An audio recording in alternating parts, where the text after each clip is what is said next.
The Achille Lauro was a ship that saved many lives. It embodied the evolution of maritime travel across the 20th century, from post-war optimism to Cold War geopolitics and tragic loss. Its decks hosted luxurious Mediterranean cruises, but also witnessed acts of terrorism and desperate firefighting. The story of the Achille Lauro is not just one of a tale of a ship, but a journey through history itself. In this video, we'll chart its course from launch to sinking and examine how a single ship could carry so many tales. The vessel that would later become the Achille Lauro was launched in 1947 as the MS Willem Royce, a time when the world was emerging from the devastation of the Second World War. Named after Willem Royce, a Dutch shipping magnate who had been executed by Japanese forces during the war, the ship represented hope and renewal in an era of reconstruction. Built by the Rotterdamse Lloyd, the Willem Royce was among the most advanced liners of its time.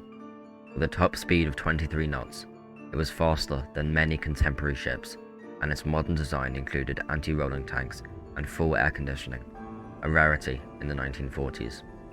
Initially, the Willem Royce sailed on the Rotterdam to Jakarta route, connecting the Netherlands with its colonial territory in Indonesia.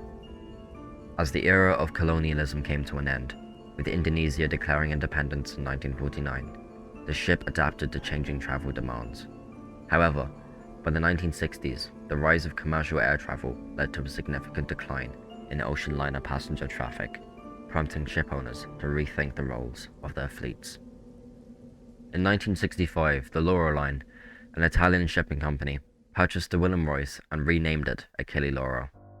It underwent extensive renovations in the port city of Genoa to transform it into a luxury cruise liner.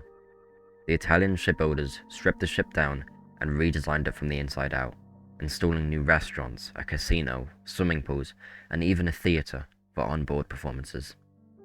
The Achille Lauro was marketed as a high-class cruise liner catering to an emerging middle-class clientele seeking exotic Mediterranean vacations. Its itineraries included routes along the Italian coast, through the Greek islands, and to destinations in North Africa and the Middle East. The ship's early years on the Lauro line were successful, with thousands of passengers experiencing its onboard luxuries and stunning destinations. However, behind the scenes, mechanical issues and mishaps began to haunt the Achille Lauro. Fires broke out on board in 1972 and again in 1975, with the latter fire resulting in a major reconstruction effort. It seemed as though the ship carried a curse of misfortune, though none of these incidents resulted in fatalities. October 7, 1985 marked the day that the Achille Lauro became synonymous with international terrorism. On that day, 4 armed members of the Palestine Liberation Front boarded the ship as passengers in Alexandria, Egypt. The men, posing as tourists, waited until the ship was at sea before taking more than 400 passengers and crew hostage, demanding the release of 50 Palestinian prisoners from Israeli jails. The hijacking took a tragic turn when 69-year-old Leon Cliffinger, a disabled American Jewish passenger, was singled out by the terrorists. He was shot and killed, and his body was thrown overboard along with his wheelchair. The terrorists' brutal act was intended as a message to the world, and it drew sharp condemnation from governments and human rights organizations alike. The Achille Lauro hijacking was not only a tragic event, but also a complex diplomatic crisis. After tense negotiations brokered by Egyptian officials, the hijackers agreed to release the hostages in exchange for safe passage out of Egypt. However, the ordeal was far from over. The following day, US Navy fighter jets intercepted the Egypt airplane carrying the hijackers, forcing it to land at a NATO airbase in Sicily, where Italian authorities arrested them.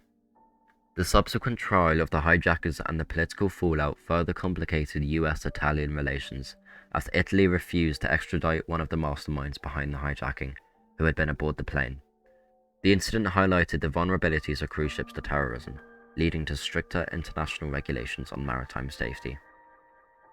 Nearly a decade after the hijacking, the Achille Lauro was still sailing. Though its best years were behind it, by 1994, the ship had already experienced multiple fires, grounding incidents, and mechanical breakdowns. On November 30th, 1994, it set sail from Genoa for a 19-day voyage to the Indian Ocean, carrying over 1,000 passengers and crew. On December 2nd, as the ship sailed off the coast of Somalia, a fire erupted in the engine room, reportedly due to an electrical fault. Although the crew initially fought to contain the blaze, the fire spread rapidly, overwhelming the ship's fire suppression systems. Flames quickly consumed the midsection, sending thick smoke throughout the ship. An urgent evacuation was ordered as conditions worsened. Lifeboats were deployed in the dark, and passengers clambered to escape the suffocating smoke. Nearby cargo ships and military aircraft from Italy and the United States responded to distress signals, aiding in the evacuation efforts. 2 passengers tragically lost their lives, and over 980 people were rescued. After hours of battling the fire, the Achille Lauro could not be saved. It sank later that day, coming to rest on the seabed approximately 3,600 meters below.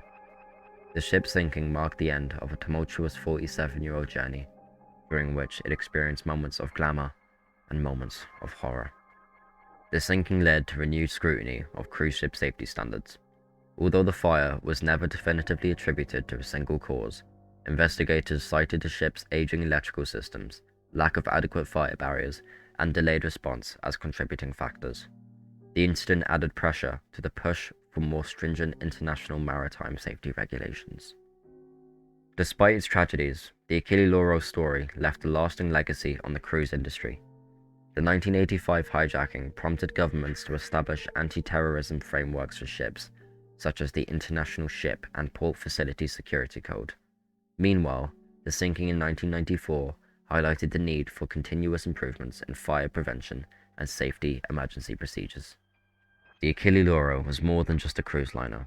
It was a microcosm of a world shaped by shifting political and social currents. It carried people across seas, through moments of joy and darkness alike, from luxury cruises to acts of violence and its final tragic demise. The ship's legacy endures as a monument to the resilience and vulnerabilities of life at sea.